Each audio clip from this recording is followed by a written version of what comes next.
नमस्ते बच्चों। आज हम लोग अध्याय 6 यानी त्रिभुज पढ़ेंगे।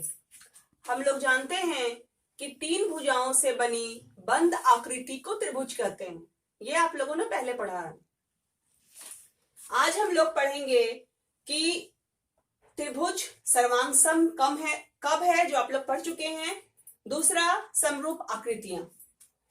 आप लोग जानते हैं कि 2 त्रिभुज सर्वांग सम तब कहे जाते हैं जब उनके समान आकार तथा समान माप हो, मतलब उनका माप भी समान हो और उनका आकार भी समान हो। यहां हम लोग पढ़ेंगे समरूप आकृतियों के बारे में।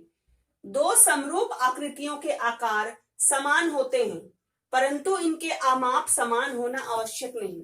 यहाँ पर हम लोग देख रहे हैं कि ये एक वर्ग है और ये एक वर्ग है। यहाँ पर देख रहे हैं कि इसका आकार समान है, परंतु इसका आमाप अर्थात माप, ये मेरे पास बड़ा वर्ग है, ये मेरे पास छोटा वर्ग है। दोनों के माप अलग अलग हैं। ये एक त्रिभुज है और ये एक त्रिभुज है। यहाँ पर देख रहे हैं आप लोग कि दोनों के आमाप अलग अलग हैं, यानी सभी सर्वांग सम आकृतियां समरूप होती हैं। अगर मेरे पास 2 आकृति हो जो सर्वांग सम हो तो वो समरूप जरूर होगी, परंतु सभी समरूप आकृतियां सर्वांग सम हो ऐसा आवश्यक नहीं है।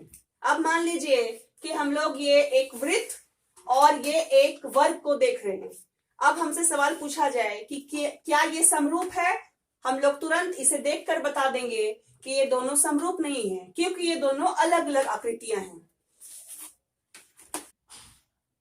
आप लोग को ये पता ही है कि त्रिभुज को हम लोग बहुभुज भी कह सकते हैं। बहुभुज कैसे कहेंगे कि उसमें 2 से अधिक भुजाएं हैं।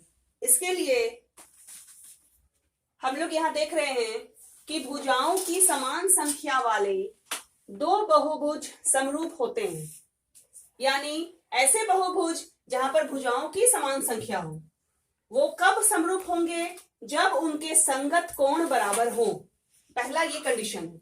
दूसरा कंडीशन है कि इनकी संगत भुजाएं एक ही अनुपात में हो, अर्थात समानुपाती हो। यहां हम लोग 2 चतुर्भुज देख रहे हैं।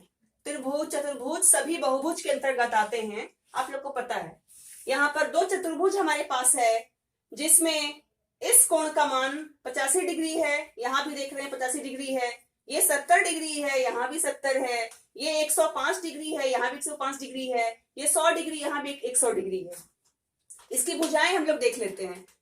2.4 सेंटीमीटर, 4.8 सेंटीमीटर, यानी ये अनुपात में है। ये जो है इसका ठीक दुगना है। इसके बाद यहाँ पर 2.1 सेंटीमीटर, यहाँ 4.2 सेंटीमीटर। यहाँ पर भुजाएं जो हैं वो समान अनुपात में हैं और कोण जो हैं वो बराबर हैं। इसलिए ये दोनों आकृतियां जो हैं ये हमारी समरूप आकृतियां होंगी। इसी क्रम में हम लोग अब अगला सवाल देखते हैं। हमारे पास एक वर्ग है जिसकी सभी भुजाएं 3 सेंटीमीटर, 3 सेंटीमीटर, 3 सेंटीमीटर, 3 सेंटीमीटर है। उसके बाद एक आयत है जिसकी एक भुजा 3.5 सेंटीमीटर है, दूसरी भुजा 3 सेंटीमीटर है। यहाँ पर ये भी 3 सेंटीमीटर, भी 3 सेंटीमीटर, ये 3.5 सेंटीमीटर, ये 3.5 सेंटीमीटर। तो आप लोग यहाँ बताइए कि क्या यहाँ पर संगत कोण बराबर हैं? क्या संगत भुजाएं एक अनुपात में हैं या नहीं है? आप लोग देख पा रहे हैं कि यहाँ पर इनके कोण तो बराबर हैं, लेकिन भुजाएं जो हैं वो एक अनुपात में नहीं है। जब ऐसा होगा तो हम लोग कह सकते हैं कि त्रिभुज जो है वो समरूप नहीं है। इसके बाद देखिए हम लोग अगला सवाल। अगले सवाल में हम लोग देख रहे हैं कि मेरे पास ये एक बहुभुज और ये एक बहुभुज है। यहाँ पर क्या देख रहे हैं कि इसकी सभी भुजाएं 3 सेंटीमीटर हैं और इसकी सभी भुजाएं 1.5 सेंटीमीटर हैं। अब हमें यह पता करना है कि क्या ये त्रिभुज समरूप है या नहीं है। तो आप लोगों को मैंने पहले भी बताया कि समरूप त्रिभुज के लिए हमारे पास 2 शर्तें होनी चाहिए। पहला ये कि संगत कोण जो है वो हमेशा बराबर होनी चाहिए। दूसरा ये कि संगत भुजाएं जो हैं वो समान अनुपात में हो। यहाँ हम लोग देख रहे हैं कि यहाँ पर भुजाएं तो मेरी अनुपात में हैं। ये 1.5 सेंटीमीटर है, ये 3 सेंटीमीटर है, यानी ये इसका दुगना है।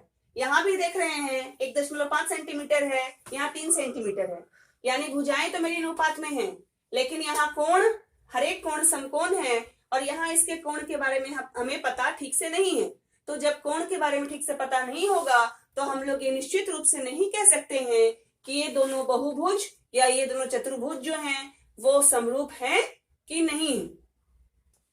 इसी क्रम में आप लोग जो अभ्यास संख्या है यानी चैप्टर जो हमारा 6.1 या 6.1 है उसको आप लोग पूरा बनाएंगे। ये बहुत ज्यादा आसान है। धन्यवाद।